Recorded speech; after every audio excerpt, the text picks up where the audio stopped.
जय गुरुदेव। और दोस्तों, मेरे चैनल सीधे सावर मंत्र में आपका एक बार फिर से हार्दिक स्वागत है। और देखिए, जैसा कि मैं आपके लिए इस चैनल पर कोई ना कोई जानकारी तंत्र मंत्र से संबंधित आपके लिए लेकर के आता रहता हूँ, और उन जानकारियों से आपको बहुत फ़ायदे भी होते हैं। तो देखिए, एक तरफ जहाँ मैं आपको सारी जानकारी देता हूँ, वहीं दूसरी तरफ कभी कभी मैं आपके लिए कुछ कहानियाँ भी लेकर के आता रहता हूँ। और ज़्यादातर मैं आपको लिए जो कहानी लेकर के आता हूँ, वो कहानी सत्य कथा पे ही आधारित होती है। ठीक है। तो मुझसे रिक्वेस्ट भी की गई थी, कई ने मुझसे, जो मेरे व्यूअर्स हैं, उन्होंने बहुत रिक्वेस्ट की थी कि जी कभी कभी कहानियाँ भी आप डाला करिए। तो मैं आज आपके लिए जो कहानी मैं आपको सुनाने वाला हूँ, वो परियों से संबंधित है, क्योंकि उत्तराखंड में इनको आचरी बोलते हैं, और आचरी का मतलब होता है परी। ठीक है। तो ये एक रहस्यमयी कहानी है। तो इस वीडियो को आप पूरी देखना, क्योंकि देखिए, आपके समझ में तभी आ पाएगा जब आप पूरी देखेंगे। और जब आप पूरी देखेंगे तो मुझे भी अच्छा लगता है कि भाई हाँ, मैंने कोई वीडियो डाली है तो उसे लोगों ने पसंद भी किया है, तभी मुझे भी अच्छा लगता है। नहीं तो फिर मेरा भी मन नहीं करता कि भाई मैं इस तरह की वीडियोस दूं। ठीक है। तो देखिए, कहानी जब शुरू होती है तो लखनवी अंदाज में पान थूकते हुए चाचा जो थे, वो जैसे ही गलिहारे से बाहर आए तो बर्तनों के गिरने की और चिल्लाने की आवाज़ सुनी। चाचा चिल्लाए कि अरे बेटा अनिल, सब खैरियत तो है ना? आखिर कब बंद होगा इनका रोज का लड़ना झगड़ना? अनिल अभी 5 साल का था और पड़ोसी चाचा उसे बहुत प्यार करते थे।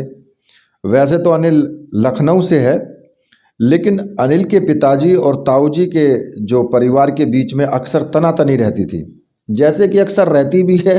भाई, घर परिवार होता है तो तनातनी परिवार में ही मिलती है।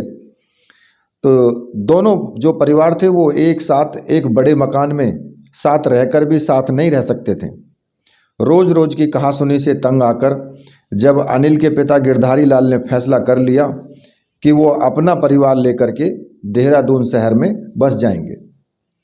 अब क्या होता है कि गिरधारी लाल की जो लखनऊ में किराने की दुकान थी, और दुकान पर कुछ खास तो नहीं, पर इतनी तो चल ही जाती थी कि भाई परिवार का खर्चा निकल सके। अब गिरधारी लाल जो थे, उन्होंने बचपन से ही, वो गूंगे भी थे, और वो लिख कर या इशारों से ही अपनी बात समझाया करते थे। उनके इस फैसले के बाद अब देहरादून में किराए के मकान में वो रहने लगे। रोजी रोटी का अब एक ही सहारा था, अनिल की माँ जानकी। अब जानकी की देहरादून में बहुत जान पहचान थी, तो उन्होंने वहाँ एक जो प्राइवेट कंपनी थी उसमें जॉब ढूंढ ली, और गिरधारी लाल ने एक छोटी मोटी दुकान किराने की जो थी वो भी वहाँ पर खोल ली। ये जो बात है ये सन 1980 के है, और उस समय आज का उत्तराखंड जब उत्तर प्रदेश का हिस्सा हुआ करता था। ये कहानी तब की है, और ये सच सच है ये। तो देहरादून में अनिल ने अपनी पढ़ाई पूरी की, और सन 2010 में वो वन विभाग में जो है उसका चयन हो गया, उसमें उसकी नौकरी लग गई। अनिल अब 35 वर्ष का हो चुका था। भाई, सुंदर था, गठीला था, उसकी जो लंबाई थी वो भी कम से कम 6 फीट थी, घुंघराले बाल थे, और चेहरा जो था वो हल्की दाढ़ी और नीली चमकती हुई आंखें थी उसकी। तो 25 दिसंबर सन 2010 की बात है। ये वो दिन थे जब अनिल की पहली पोस्टिंग टिहरी जिले में हुई।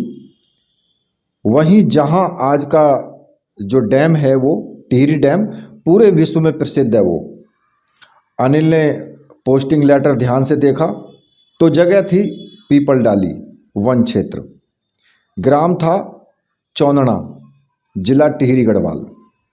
जब पूरा परिवार सुबह 6 बजे उत्तराखंड परिवहन निगम की बस से वो टिहरी पहुंच गए, और सामान ट्रक से गांव में पहुंचाया गया।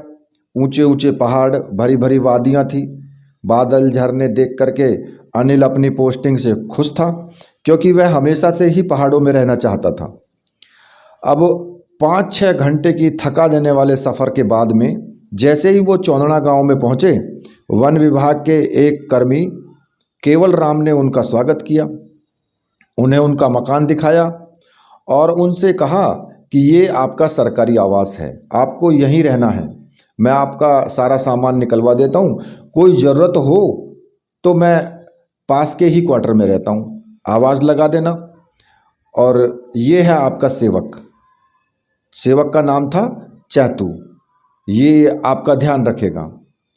केवल राम ने चैतू से कहा कि चैतू साहब के लिए गर्मा गर्म चाय ले आना और इनका ख्याल रखना, मैं चलता हूँ, कोई ज़रूरत हो तो बोलिएगा। इतना कह करके केवल राम वहाँ से चले गए और चैतू जो था वो सबके लिए चाय बनाने के लिए बना करके और वो ले आया। अनिल को बड़ा आश्चर्य हुआ। उसने चैतू से पूछा, अरे भाई चैतू, तेरा नाम चैतू कैसे पड़ा? चैत तो महीना होता है ना। चैतू बोला, साहब हमारे यहाँ जिस महीने में बच्चा जन्म लेता है उसी के नाम पर रख देते हैं। सावन में हुआ तो सोहणु, चैत में हुआ तो चैतू और बैसाख में हुआ तो बैसाखू, इसलिए मेरा नाम चैतू पड़ गया साहब। तो सब हंसने लगे। तुम बड़े ही रोचक आदमी लगते हो, अनिल ने कहा। चैतू बोला, अच्छा साहब एक बात बोलूं, मेरा कोई नहीं है इस दुनिया में, क्या मैं आपको अपना भाईजी बोल सकता हूं? अब अनिल ने उसे गले से लगा लिया।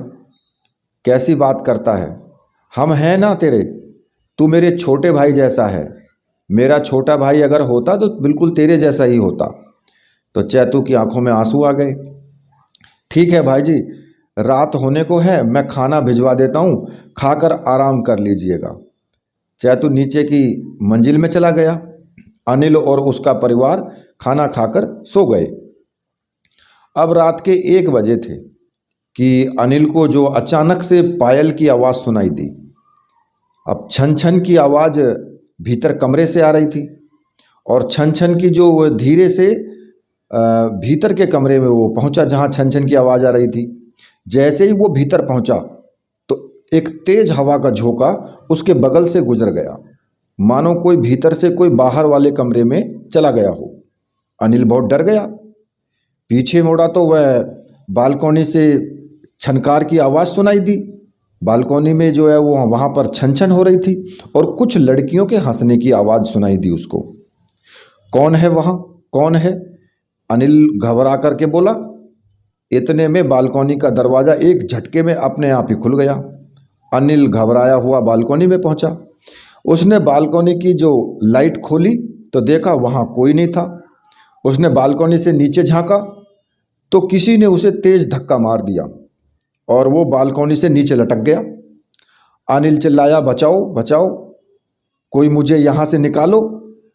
तो उसके जो माता पिता थे वो भी दौड़े और जब बचाओ बचा के आवाज़ सुनी, अनिल जो उसको लटका हुआ देख करके वो ये सब दंग रह गए।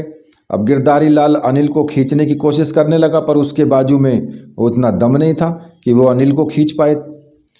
इतने में चैतू दौड़ा दौड़ा नीचे की मंजिल से ऊपर आया कि भाजी घबराइए मत, मैं आपको खींच लूँगा, आप थोड़ी देर रुको। अनिल को बालकोनी से उसने ऊपर खींचा। अनिल घबराया हुआ था, चेहरा पसीना पसीना हो गया था और दिल तेजी से धड़क रहा था। वो हाँफते हुए बोला, मुझे किसी ने धक्का दिया, मैंने पायल की आवाज़ सुनी, यहाँ कोई है, यहाँ कोई ज़रूर कोई ना कोई चीज़ यहाँ पर ऐसी है। अब इतने में अनिल की जो माँ थी वो बोली कि कैसी बात करता है, पायल की आवाज़ आई होती तो हमें ना सुनाई देती, तुझे ज़रूर कोई भ्रम हुआ है। और इतनी कह करके वो जो है बोली कि थोड़ा ठीक से चला कर, बालकोनी में वैसे ही फिसलन है, वहाँ पर पैर फिसल गया होगा, चल अब आराम कर ले। और चैतू यहाँ थोड़ा ब्लीचिंग जो है छिड़क देना, बारिश से बुरा हाल है। बालकोनी की का एक अच्छी जो बिल्डिंग है, वो बोली कि एक अच्छी बिल्डिंग तो बनती नहीं सरकार से, पैसा लूटते हैं और कुछ नहीं। सब लोग फिर से सोने के लिए चले गए। सुबह हुई तो अनिल तैयार होकर वन विभाग के कार्यालय में ज्वाइनिंग देने पहुंचा। आज अधिकारियों ने उसे उसका काम समझाया। थका हारा अनिल घर पहुंचा तो कुछ देर आराम करने के बाद शाम को चैतू के साथ में गांव की सैर पर वो निकल गया। घूमते घूमते चैतू ने पूछा कि भाई जी, कल रात आपने सच में पायल की आवाज़ सुनी थी क्या? हाँ, मैंने सुनी, लेकिन क्या फ़ायदा, मेरा कोई यकीन तो करेगा नहीं। वैसे क्या इससे पहले भी इस घर में कुछ ऐसा अजीब हुआ है? अनिल ने पूछा। इससे पहले तो कभी नहीं हुआ, कम से कम गांव में तो बिल्कुल नहीं। हाँ, लेकिन गांव के बाहर मंदिर के आसपास अजीब घटनाएं हो चुकी हैं, चैतू बोला। कैसी अजीब घटनाएं और कौन सा मंदिर? अनिल ने पूछा।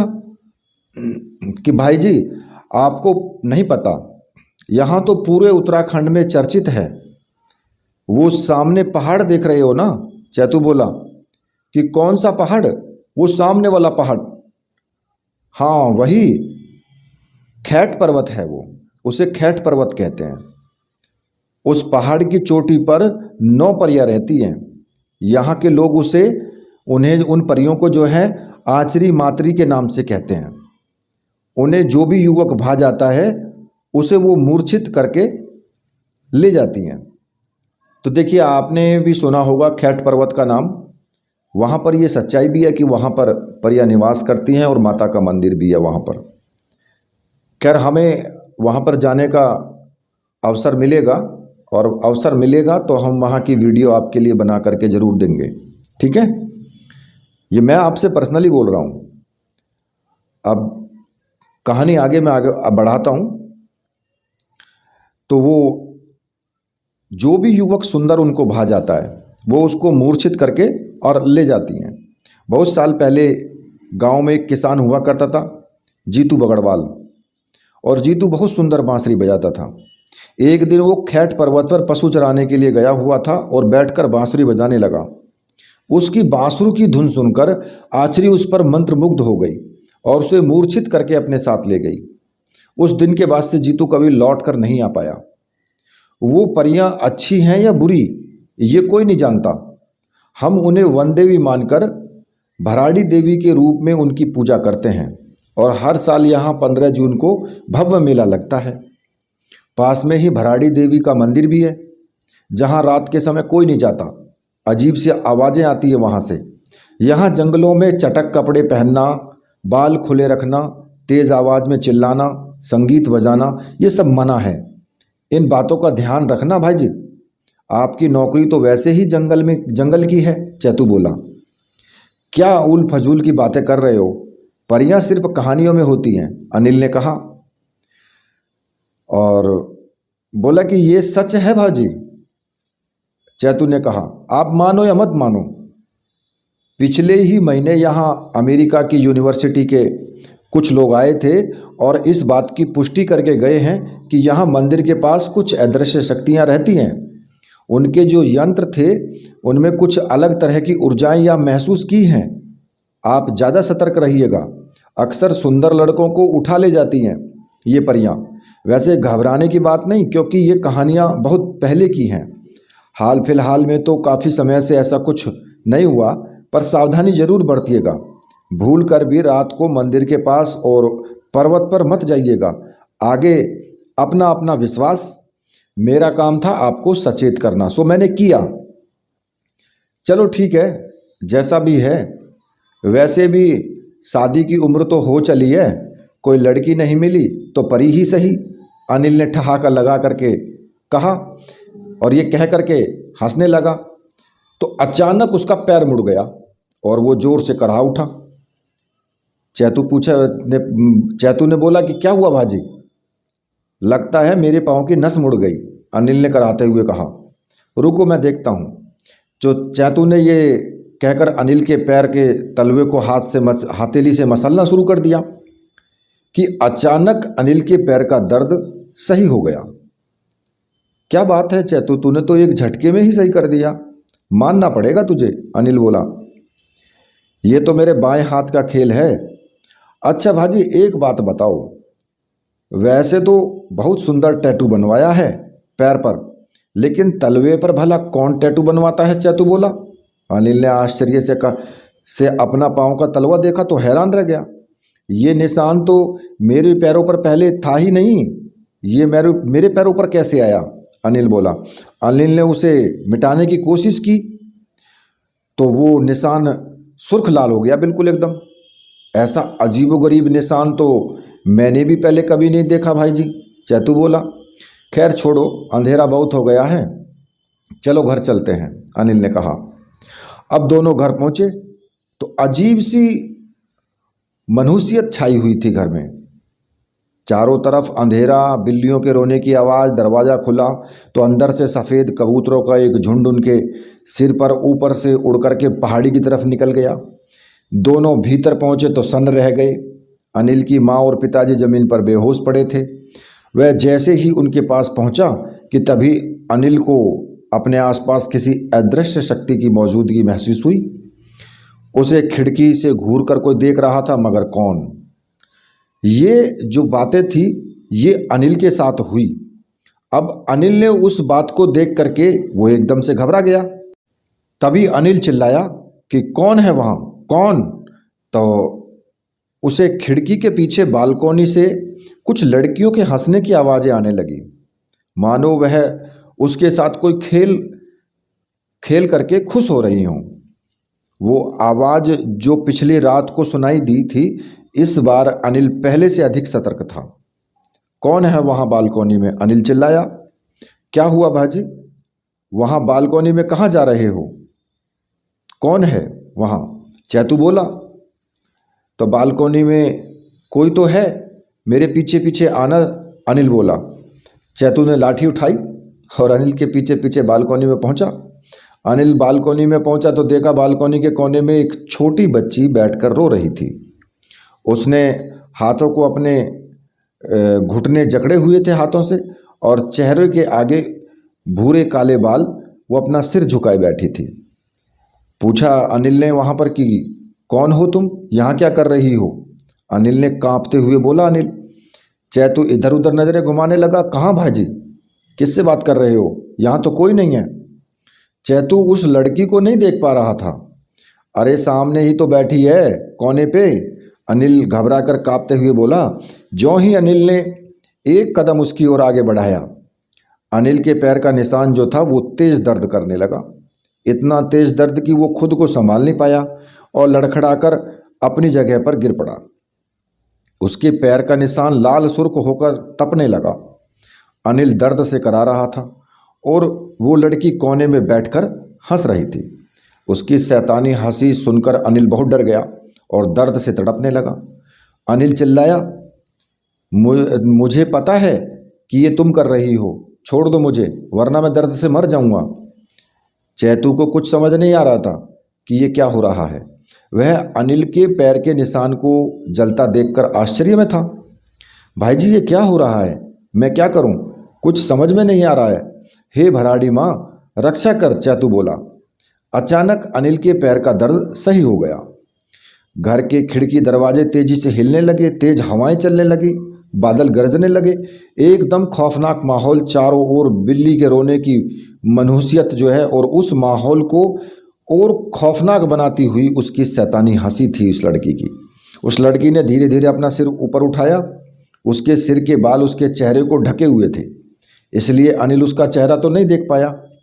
जैसे ही उसने अपना सिर उठाया, वह जोर से चिल्लाई। उसकी भयानक चीख सुनकर के अनिल जो था वो सिहर उठा, एकदम से डर गया। चिल्लाते ही वो लड़की बच्ची से वयस्क हो गई, बड़े रूप में हो गई, 16 साल की कन्या हो गई वो, और उसके रूप में आ गई। और उसके कंधे अब चौड़े हो गए और कंधों से पंख निकल आए, और देखते ही देखते वह चैतू के बगल से उड़कर पहाड़ी की तरफ चली गई। चैतू को अपने बगल में से एक तेज हवा का झोंका महसूस हुआ और दोनों की आंखों पर एक तेज रोशनी चमकी। अनिल के कान में एक आवाज़ आई, भाई जी क्यों रुक गए, क्या सोचने लगे? अभी तो आपको घर जाने की जल्दी थी, चलो मुझे खाना भी बनाना है। अरे मैं वापस यहाँ कैसे आया? मैं तो घर पर था, और तुम भी? हम दोनों तो गांव घूमकर घर पहुंच गए थे, हम दोनों वापस यहाँ कैसे आ गए? ये कैसे हो सकता है? अनिल ने आश्चर्य से पूछा। चैतू को कुछ याद नहीं था। वो दोनों वापस उसी समय में चले गए थे जब वो गांव घूमकर घर को निकले थे। ये क्या कर रहे हो भाई जी? हम दोनों तो कब से यहीं हैं, अभी तो पूरी रात भी नहीं हुई, अभी से सपने देखने लगे क्या? चैतू बोला। नहीं चैतू, मैं कह रहा हूं ना कि हम दोनों घर पर थे, माता पिताजी बेहोश पड़े थे घर पर। यहाँ से जल्दी चलो चैतू, माँ और पिताजी बेहोश हैं घर पर, वो उन्हें मार देंगी, जल्दी चलो चैतू। यह कहकर अनिल जो था घर की तरफ भागा। अब चैतू भी धीरे पीछे पीछे दौड़ लगाई उसने। दोनों घर पहुंचे तो अनिल एकदम से भौचक्का रह गया। माँ जी और पिताजी सोफे पर बैठे हुए टीवी देख रहे थे और घर में भी पहले जैसा माहौल जो था वो सामान्य था। अनिल सोचने लगा, यह कैसे हो सकता है? यह सपना तो हरगिज नहीं है। वो बोला, माँ यहाँ कुछ हुआ था क्या? जानकी बोली, होना क्या था? तेरा और चैतू का इंतजार कर रहे थे और चैतू साहब शायद आप भूल गए कि आपको खाना भी बनाना है। कहाँ चले गए थे इतनी देर से? चैतू बोला, भाई जी को गांव दिखाने ले गया था माँ जी। चैतू और अनिल कमरे के भीतर गए। क्या भाजी, आप भी मुझे डरा ही दिया आपने तो मुझे। सब ठीक तो है ना? लगता है आपने कोई सपना देख लिया। आराम कर लो, कल से न जाने क्या क्या क्या हो जाएगा आपको। मैं खाना बनाने जाता हूँ, ख्याल रखना अपना, चैतू बोला। अनिल ने अपने पैरों पर देखा तो वो निशान अब भी था। अनिल को पता लग चुका था कि यह निशान उस परी ने दिया है, जिसका वह चेहरा भी नहीं देख पाया था। वह इतना समझ चुका था कि वो बहुत खतरनाक है और शक्तिशाली भी है। अनिल के साथ परियों ने छल किया है और वह आने वाले खतरे से बिल्कुल अनजान था। परियां अनिल के साथ इतना भयानक खेल क्यों खेल रही थी? क्या वो अनिल को मार देंगी? क्या वो चेतावनी थी उसकी? तो देखिए, ये सब जो था ये अनिल के साथ हो ही रहा था, सच में हो रहा था। अब वो रात्रि में सब सो गए।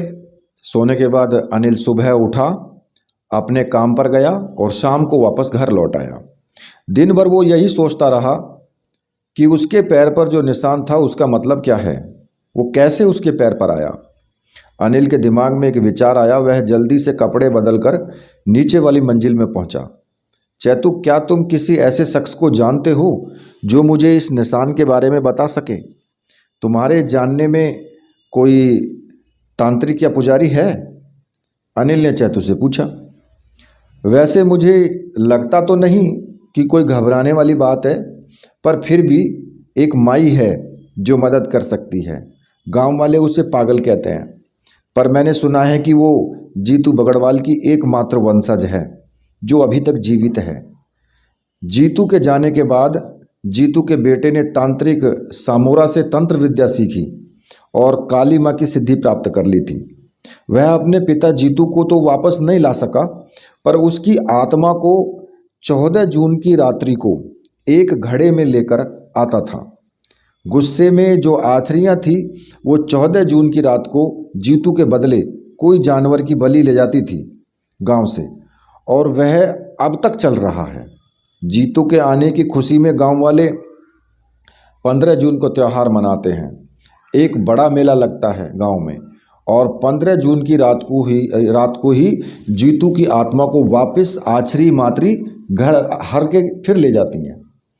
और 15 जून को जीतू के आने की खुशी में गांव वाले आछरियों का धन्यवाद स्वरूप उनकी पूजा अर्चना करते हैं। कुछ गांव वाले मानते हैं कि यह भराड़ी माँ की कृपा है जो जीतू को एक दिन के लिए मुक्त करती है, जबकि कुछ मानते हैं कि जीतू के वंशजों की तंत्र विद्या से ही जीतू के एक दिन के लिए घड़े में आता है। जीतू का पुत्र तो अब नहीं रहा, लेकिन उसकी आखिरी वंशज माई अभी भी जिंदा है। तंत्र विद्या और काली माँ की सिद्धि उसे विरासत में मिली है, शायद वह हमारी मदद कर दे, चैतू बोला। हमें ज़्यादा वक्त नहीं गंवाना चाहिए, उन सातिर परियों का कोई भरोसा नहीं। भगवान न जाने कब कोई और अनहोनी हो जाए। जल्दी से मुझे उनके पास ले चलो, अनिल बोला। अनिल और चैतू उस बुढ़िया माई के कुटिया में पहुंचे। अनिल जैसे ही अंदर पहुंचा तो देखा जगह जगह कटोरे में रक्त, जले हुए बालों की बदबू, मोमबत्ती की हल्की रोशनी और खिड़की पर लटका नरकंकाल और मानव खोपड़ियों की जो गोल श्रृंखला बना करके बैठी काले कपड़ों में एक औरत, सर पर जो था सफ़ेद बाल बिखरे हुए, आंखें लाल लाल और हाथों में बड़े बड़े डरावने कंगन, माथे पर एक बड़ा लाल टीका और गले में मुंड माला पहने बैठी है। चैतू बोला कि माई आपसे कोई मिलना चाह रहा है। चैतू की बात काटते हुए माई बोली, मुझे मालूम है, आखिर तुम आ ही गए मेरे पास। मैं 60 साल से तुम्हारा इंतजार कर रही हूँ। क्या मेरा इंतजार? लेकिन क्यों? ये क्या कह रही हो? अनिल बोला। पूरे गांव में मेरे परिवार के लोगों के अलावा उन्हें किसी ने नहीं देखा। उन्हें मेरे और तुम्हारे अलावा कोई नहीं देख सकता, और जो देख भी सकता है वो इस दुनिया में वापस नहीं आ सकता। माइक जो थी वो कुटिल हंसी में बोली कि परियों ने तुम्हें चुना है। हाँ, तुम्हें। चैतू बोला, ये क्या कह रही हो माई? हम तो आपसे मदद लेने आए हैं। अगर जो आप कह रही हैं वो सच है तो भाजी को बचा लो। आप जो मांगोगे मैं वो दूंगा, पर मेरे भाजी को बचा लो। सब कुछ दे सकते हो, माई बोली। हाँ, सब कुछ जो मेरे पास है, चैतू बोला। खुद की बलि दे पाओगे? माई शैतानी हंसी में बोली, ये क्या कह रही हो? चलो चैतू यहाँ से, मुझे नहीं लेनी इनसे कोई मदद। न जाने किस पागल बुढ़िया के यहाँ लेकर के तू चला आया। अनिल बोला। कहाँ चल दिए? दोबारा वो मंजर नहीं देखोगे? माई बोली। अनिल बाहर जाने के लिए मुड़ा ही था कि उसकी आंखों के सामने फिर वही घटनाक्रम दौड़ने लगा। वह परी और पिछली रात का सारा घटनाक्रम एक बार फिर अनिल की आंखों के सामने आ गया। अनिल जमीन पर गिर पड़ा। इसे बंद करो, इसे बंद करो, भगवान के लिए इसे बंद करो। मैं तुम्हारे आगे हाथ जोड़ता हूँ, मुझे बचा लो इस परी से, अनिल घबराते हुए बोला। चैतू को अब भी कुछ नहीं दिखाई दे रहा था। चैतू ने अनिल को उठाया कि भाई जी सब ठीक हो जाएगा, सब ठीक हो जाएगा। चैतू बोला। क्या किया तुमने मेरे भाजी के साथ, दुष्ट बुढ़िया? चैतू वो चिल्लाया। नीची आवाज़ में बात करो। मैंने ये शक्तियाँ मनोरंजन के लिए हासिल नहीं की हैं बच्चे। इसे मेरी शक्तियों पर भरोसा नहीं था, इसलिए मैंने इसे वो सब दिखाया जो इसने पिछली रात को देखा था, माई बोली। और ये निशान कितना प्यारा है ना, मुझे इसे देखने दो। तुम किनारे हट जाओ चैतू, मुझे इसका निशान देखने दो, माई बोली। चैतू कुछ पीछे हट गया और अनिल जो था, जो माई थी, वो अनिल के जो निशान था उस पर हाथ फेरने लगी। बहुत दर्द होता होगा ना इस निशान में, देखो मेरे हाथ पर देखो, ऐसा ही निशान है ना ये तुम्हारे तलवे पर, बिल्कुल यहाँ पर सेम सेम, पर तुम्हारा वाला मुझे ज़्यादा अच्छा लगा। गोरी चमड़ी जो है, यह कहकर माई जो थी वो शैतानी हंसी हंसने लगी। अचानक से 2 गिद्ध बाहर से उड़कर खिड़की से भीतर आ गए और माई के दोनों कंधों पर आकर के वो बैठ गए। माई ने उन्हें अपने लंबे घिनौने नाखूनों से वो सहलाने लगी उनको। आ गए मेरे बच्चे, आ गए, क्या लाए हो मेरे लिए? माई ने गिद्धों से पूछा। यह कहते ही दोनों गिद्धों ने उल्टी कर दी। दोनों ने मुंह से मरे हुए 2 बदबूदार चूहे जमीन पर गिरा दिए। माई ने उन चूहों को पूंछ से की तरफ से पकड़ करके उठाया और खा गई, और खाते हुए कहने लगी कि बहुत स्वादिष्ट है। वो माई बोली, अरे मैं इतनी लोभी हूँ, खुद ही खा गई, तुम्हें पूछा तक नहीं, रक्त पियोगे? वो माई बोली। घबरा गए सभी लोग। माई बोली कि बहुत ही स्वादिष्ट है, लाल लाल गाढ़ा गाढ़ा ये वाला कटोरा देख रहे हो? वो कटोरा को उठा करके, ये वाला मुझे बहुत अच्छा लगता है। इंसानी खून कभी कभार ही मिल पाता है, इसलिए थोड़ा थोड़ा करके पीती हूँ इसे, लेकिन आज मैं इसे पूरा पीऊँगी, माई बोली।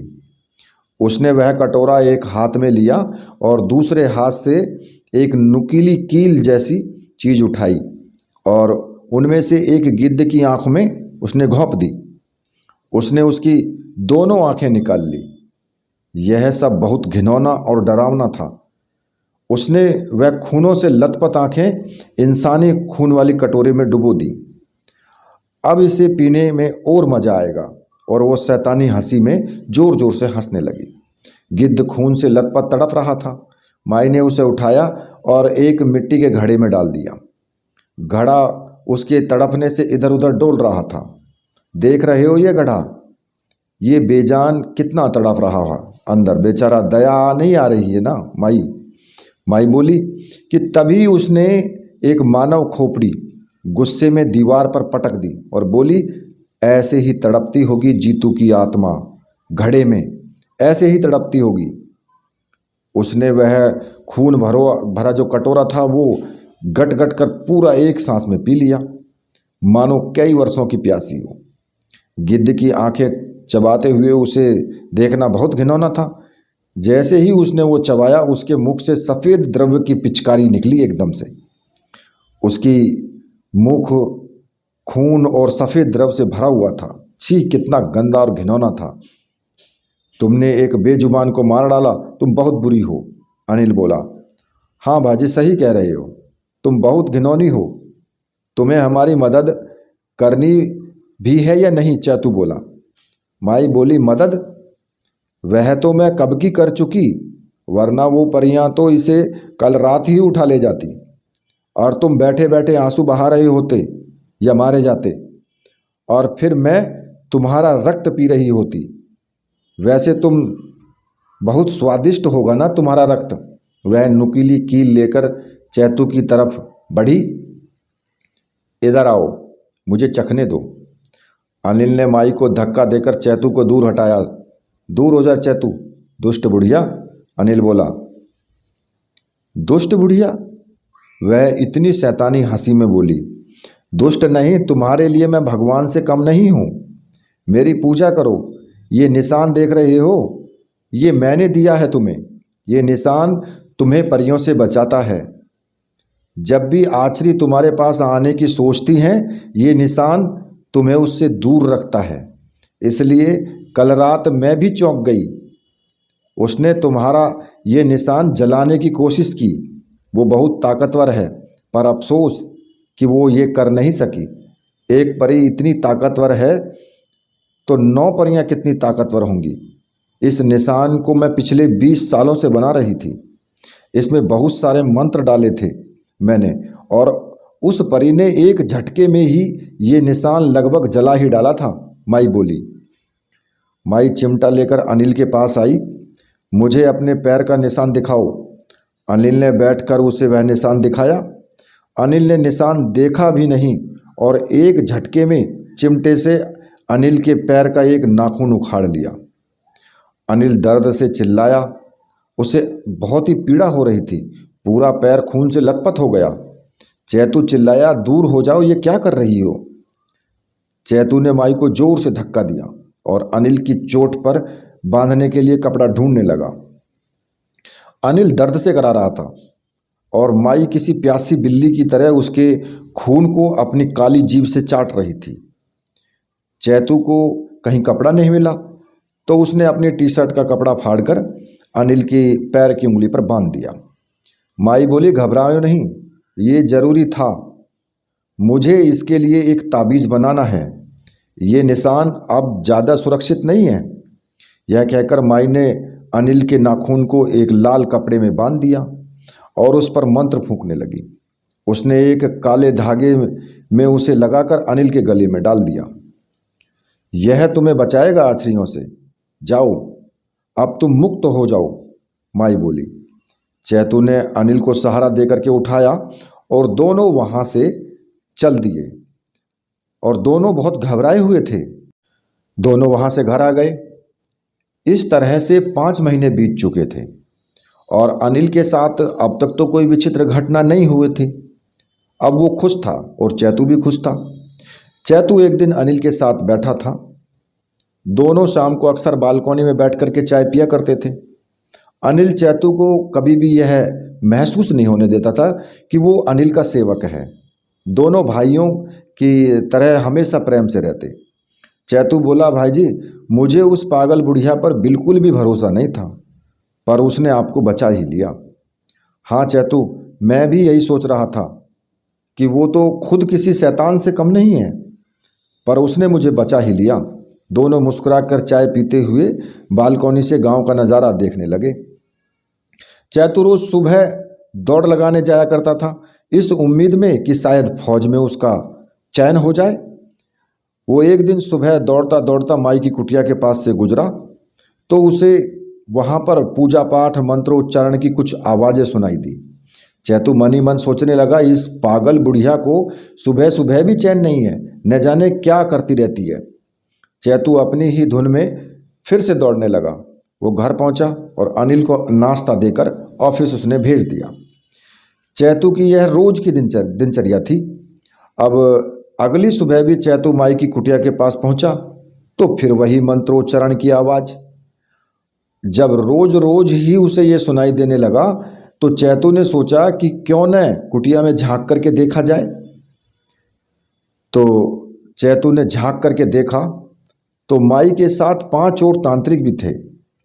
उन सब ने एक बड़ा घेरा बनाया था जिसके अंदर वो सब बैठकर मंत्र पढ़ रहे थे। चैतू जानता था कि आज के दिन माई जीतू की आत्मा को घड़े में लेकर आती है। वो कुछ देर वहाँ रुका और उसने देखा माई और सभी तांत्रिक एक साथ उठकर बाहर निकले और नदी की तरफ जाने लगे। चैतू भी मौका देखकर कुटिया के अंदर घुस गया। उसकी नज़र एक किताब पर पड़ी।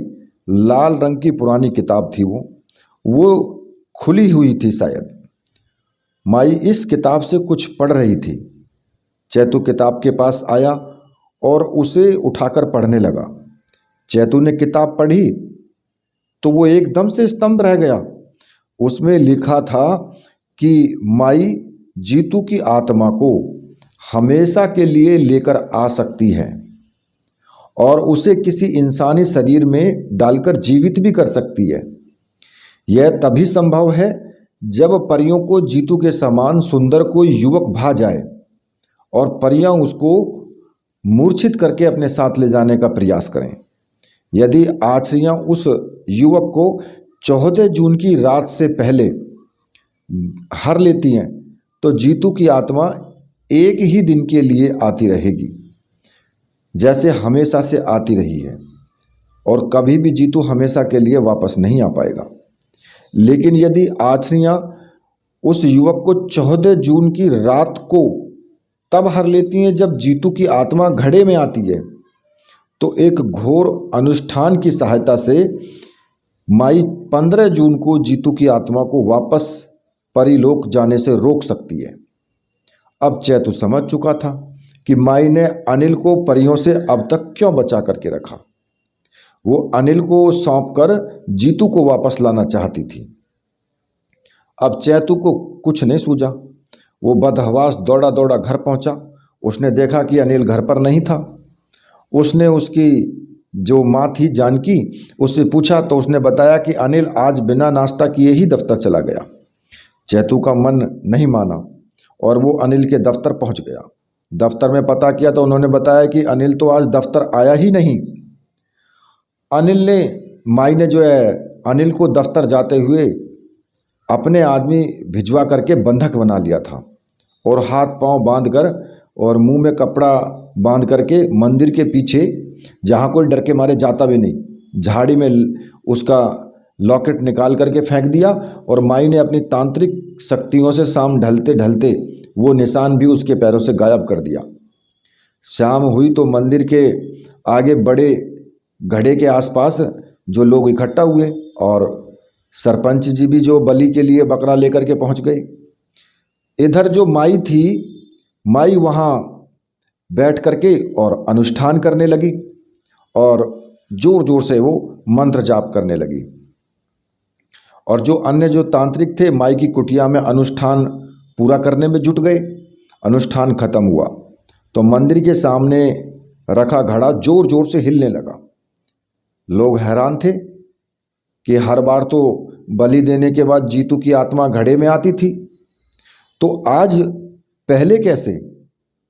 लोग आपस में बातचीत करने लगे कि शायद माँ भराड़ी देवी ने बलि लेने से इनकार कर दिया। सब लोग जश्न मनाने लगे। उधर मंदिर के पीछे 9 की 9 परियां अनिल पर टूट पड़ी और उसे मूर्छित करके अपने साथ परी लोग वो ले गई। अब अनिल का परिवार तो अनिल के लिए पूरी तरीके से बहुत चिंतित था। उन्होंने गांव का प्रत्येक दरवाज़ा खटखटाया, क्या आपने हमारे बेटे अनिल को देखा है? पर अफसोस कि हर जगह उन्हें ना ही सुनने को मिला। आज पूरी रात अनिल के परिवार को नींद नहीं आई। रात भर अनिल की माँ और पिताजी रोते रहे। चैतू उन्हें ढांढस बंधाता रहा, भाई जी जल्दी आ जाएंगे, आप दोनों रोइए मत, मैं ढूंढ लाऊंगा भाई जी को। सुबह हुई। आज गांव में जीतू के लौटने की खुशी में भव्य मेला लगा। एक ओर गांव वाले खुशियां मना रहे थे और दूसरी ओर अनिल के परिवार की खुशियां छिन गई थी। पूरे गांव में यह बात आग की तरह फैलने लगी कि अनिल गायब है। सबको यही लगने लगा कि आछरी मातरी अनिल को ले गई। अनिल की माँ और पिताजी ने पुलिस स्टेशन में अनिल की गुमशुदगी की रिपोर्ट दर्ज करवाई। घर वापस लौट आए और शाम होते ही अनिल के घर पर लोगों का हजूम उमड़ पड़ा। हर कोई अनिल के परिवार को ढांढस दे रहा था। रो रो करके जानकी और गिरधारी लाल का बुरा हाल था। आज की रात जीतू की आत्मा घड़े से वापस परीलोक जानी थी। ठीक उसी समय माई जीतू की आत्मा को तंत्र विद्या से अपनी कुटिया में रखे घड़े के भीतर ले आई। मंदिर के आगे रखे घड़े का हिलना डुलना बंद हुआ तो लोग हमेशा की तरह यही समझने लगे कि जीतू की आत्मा वापस परीलोक चली गई। पर वास्तव में जीतू की आत्मा तो अब माई की कुटिया में रखे घड़े में आ गई थी। माई का अनुष्ठान सफल हुआ। अब उसे इंतजार था तो सिर्फ एक इंसानी शरीर का। माई की नज़र चैतू के शरीर पर थी। उसकी चैतू के शरीर से प्राण निकालने की, जीतू की आत्मा को प्रवेश कराने की योजना थी। उसके लिए उसने 7 प्रकार के पशुओं का रक्त और 9 प्रकार के पक्षियों के पंखों की आवश्यकता थी, जिसका प्रबंध वो पहले से ही कर चुकी थी। कुछ देर में ही वह 4 चरणों का अनुष्ठान शुरू करने वाली थी। इसके अंतिम चरण में जीतू की आत्मा चैतू के शरीर के भीतर प्रवेश कर जाती। इधर चैतू जानता था कि माई का जीतू को वापस लाने का अनुष्ठान पूरा हो गया है और बदले में अनिल को सौंप आई है। वह भराड़ी देवी मंदिर के मुख्य पुजारी से मिला और उन्हें पूरा वृत्तांत सुनाया। पुजारी आश्चर्यचकित रह गया। वो बोले, मुझे माई की शक्तियों का एहसास पहले से ही था। उसने कई बार मुझ पर अपना काला जादू करने की कोशिश की थी। मैं जानता हूँ वो बहुत खतरनाक है और मैं तो उसके आगे कुछ भी नहीं, पर हाँ एक उपाय जरूर दे सकता हूँ। वह जीतू की आत्मा को किसी शरीर में प्रविष्ट कराने के लिए अनुष्ठान करेगी। हमें एक तरफ तो उसका अनुष्ठान भंग करना होगा और दूसरी तरफ जीतू की आत्मा को शरीर मिलने से पहले ही मुक्ति दिलानी होगी। लेकिन पंडित जी, इससे भाई जी कैसे वापस आएंगे? चैतू ने पूछा। यह काम तुम्हें करना होगा चैतू। तुम्हें खैट पर्वत से जो सबसे ऊंची चोटी पर जाना होगा। अनिल वहीं होगा। यदि परियों ने उसके प्राण नहीं हरे होंगे तो यह काम तुम्हें शीघ्र करना होगा। जब तुम वहां जाओगे मैं सारी परियों को प्रलोभन देकर मंदिर में बुला लूँगा। हमें माई को मूर्छित कर मंदिर में लेकर आना है। इस बीच ध्यान रहे उसके मुख पर से पट्टी नहीं खुलनी चाहिए, नहीं तो वो अपने शैतानी मंत्रों से पूरा काम खराब कर देगी। उसे एक काले कपड़े में बांधकर यहाँ लाना होगा और मैं परियों को विश्वास दिलाऊंगा कि काले कपड़े के भीतर सबसे सुंदर युवक है। तुम्हें जल्द से जल्द मंदिर में वापस पहुंचना होगा। तो परियां जरूर उससे बहुत नाराज होंगी, लेकिन पूरे गांव वालों को पूजा में शामिल होना होगा। मैंने भराड़ी माँ की इतनी पूजा की है, मैं उन्हें मना लूँगा। ठीक ऐसा ही हुआ। पुजारी ने पूरे गांव के लोगों को मंदिर के प्रांगण में एकत्र किया और आटे चावल से एक बड़ा गोल घेरा तैयार किया और उसके बीच में उसने हवन शुरू किया। चैतू ने कुछ लोगों को माई को लेकर के आने के लिए भेजा और खुद खैट पर्वत की ओर निकल गया। पहली चोटी पार करते ही चैतू को बहुत ज़्यादा कमजोरी लगने लगी, क्योंकि माई के अनुष्ठान का प्रथम चरण पूरा हो गया था। जैसे तैसे वो आगे बढ़ता गया तो इधर चैतू के भेजे हुए कुछ लोग जो थे उसका दूसरा चरण खत्म होते ही माई की कुटिया में घुस गए और उन सब पर वो टूट पड़े। सभी तांत्रिकों को और माई को बंधक बना लिया। माई के मुख पर कपड़ा बांध दिया और हाथ पैर बांधकर एक काले कपड़े में मंदिर ले आए। पुजारी तब तक गांव वालों को पूरा वृत्तांत सुना चुका था। पुजारी ने जैसे ही यज्ञ शुरू किया तो माई की कुटिया में रखा घड़ा फूट गया और जीतू की आत्मा मुक्त हो गई। जीतू की आत्मा को अब मुक्ति मिल चुकी थी। हवन जैसे जैसे आगे बढ़ता गया, सारी की सारी आंचरियां वो खैट पर्वत से मंदिर की ओर आ गई। कोई उन्हें देख नहीं सकता था, लेकिन महसूस कर सकता था। मंदिर की कुटिया अपने आप जोरों से बजने लगी और एक तेज हवा का झोंका मंदिर की परिक्रमा करने लगा। सब लोग समझ चुके थे कि भराडी देवी यानी आचरियाँ आ गई हैं। उधर चैतू माई के दूसरा चरण पूरे होने से की वजह से वो बहुत ज़्यादा कमज़ोर हो गया था, लेकिन उसने हार नहीं मानी। वो गिरते पड़ते चोटी पर पहुंच ही गया। इधर उधर देखा तो अनिल मिल ही गया वहां पर। अनिल 9 पत्थरों के बीच में बेहोश पड़ा था। उसकी सांसें अभी भी चल रही थी। चैतू अनिल को होश में लेकर आया और अनिल जैसे ही होश में आया, चैतू ने उसे सब कुछ बताया। चैतू अब चलने की हालत में नहीं था, तो अनिल उसे उठाकर मंदिर की ओर लेकर के चला गया। यहाँ मंदिर में पुजारी ने परियों को काले कपड़े में सुंदर युवक होने का प्रलोभन दिया था। यज्ञ समाप्त हुआ तो परियां माई को सुंदर युवक समझ करके और वहाँ से ले गई। इतने में ही अनिल जो था वो चैतू को कंधे पर उठाए मंदिर ले आया। सारे गांव वाले खुश हो गए। पुजारी अनिल और चैतू को बिना वक्त गवाए उन्होंने घेरे में के बीच में ले लिया। परियों को पर्वत पर पहुंचकर जब पता चला कि उनके साथ छल हुआ है तो उन्होंने माई को मार डाला वहीं पर और मंदिर में वापस आ गई। और परियां बहुत क्रोधित थी तो उन्होंने मंदिर के आसपास के पेड़ गिरा दिए। चारों ओर आंधियां चलने लगी। पुजारी ने एक बार फिर मंत्रोच्चारण शुरू कर दिया। परियों ने बहुत कोशिश की, लेकिन वो घेरे के भीतर नहीं आ पा रही थी। पुजारी परियों का गुणगान शुरू करने लगा। उसने उठकर भराडी माँ की आरती शुरू कर दी। सारे गांव वाले भी खड़े होकर आरती गाने लगे। पुजारी ने जैसे ही आरती के अंत में शंख बजाया तो आंधी चलना बंद हो गई। पूरा गांव हाथ जोड़कर खड़ा था। सब लोग याचना कर रहे थे, माँ आपने तो हमें सुख समृद्धि दी है, हमने आपको देवी माना है, अनिल को छोड़ दीजिए माँ। पूरे गांव वालों की याचना और भक्ति देखकर जो आचरियाँ थी वो द्रवित हो गई और वापस खैट पर्वत पर वो चली गई। इसके बाद गांव वाले जश्न मनाने लगे और जानकी और गिरधारी लाल जो थे वो अनिल और चैतू को दोनों ने गले लगा लिया। तो देखिए ये कहानी आपको कैसी लगी। हालांकि देखिए मैंने आपको ये कहानी सुनाई है, इतना कुछ होता नहीं है, ये एक कहानी है। कभी आप सोचने लगो कि भाई परी साधना करें तो ऐसा ही होगा, ऐसा नहीं होता है, समझे आप। ये सब सच नहीं है, ये एक कहानी है, स्टोरी है ये, ठीक है। तो इसी के साथ मैं वीडियो को समाप्त करता हूँ यहीं पर। मेरे साथ बोलिए बोलिए वीर बजरंगबली हनुमान जी महाराज की जय। बोलिए मेरे परमहंस गुरुदेव की जय।